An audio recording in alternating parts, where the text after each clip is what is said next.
আপনারা মনে করছেন আপনারা পেঁয়াজ বন্ধ করে দিলে বাংলাদেশের মানুষ আর তরকারিতে পেঁয়াজ ব্যবহার করতে পারবে না। ভারতের বিরুদ্ধে বিষোদ্গার, হুঁশিয়ারি, এবিপি আনন্দকে নিশানা। ভারতের শাড়ি পোড়ানো থেকে শুরু করে ভারতীয় পণ্য বয়কটের ডাক। খালেদা জিয়ার দলের শীর্ষ নেতা রুহুল কবির রিজভির ভারত বিরোধিতার জিগির বাড়ছে।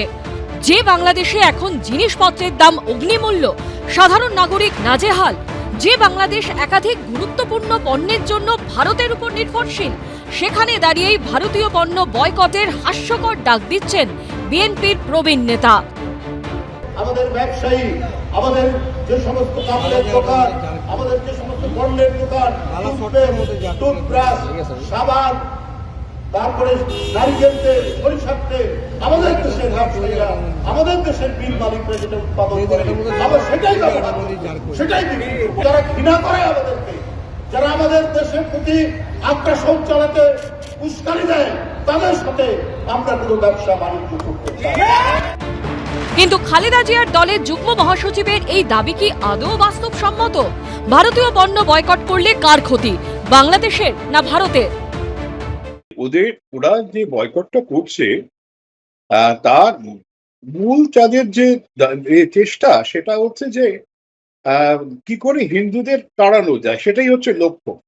এবং এই যে ভারতীয় জিনিস পোড়াচ্ছে, এই নয় যে ওরা জানে যে ভারত থেকে আমদানি বন্ধ হয়ে গেলে তো ওদের অসুবিধে হবে। ওরা জানে এইতে হিন্দুরা ভয় পান। এগুলো হচ্ছে সিম্বলিক। হিন্দুদের ভয় পাওয়ানোর চেষ্টা। দেখো, তোমাদের যাদের রুটস আছে ইন্ডিয়াতে, দেখে নাও, তাদের জিনিস আমরা পুড়িয়ে দিচ্ছি, এবার তোমরা বিদায়।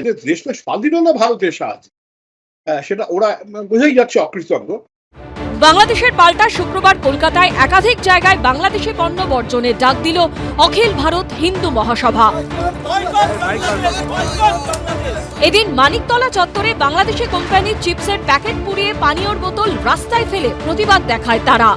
কলকাতাতে মানিকতলা ঠিক ঘড়ি মোড়ের কাছে অখিল ভারতীয় হিন্দু মহাসভার তরফে বাংলাদেশি প্রোডাক্টকে বর্জন করার ডাক দেওয়া হচ্ছে এবং সেখানে দেখা যাচ্ছে যে বাংলাদেশি প্রোডাক্টটা কিন্তু পোড়ানো পর্যন্ত হচ্ছে। যারা চিকিৎসা করতে আসে বাংলাদেশ থেকে, তাদের যদি অতটাই ক্ষমতা থাকে নিজের প্রাণ বাঁচানোর জন্য, তাহলে তারা যাদের অভিভাবক মানে সেই পাকিস্তানের লাহোরে বা কাবুলে চলে যাক।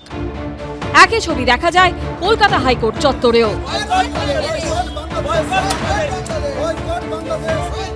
সুকান্ত মুখোপাধ্যায়, সৌভিক মজুমদার ও আশাবুল হোসেনের রিপোর্ট, এবিপি আনন্দ।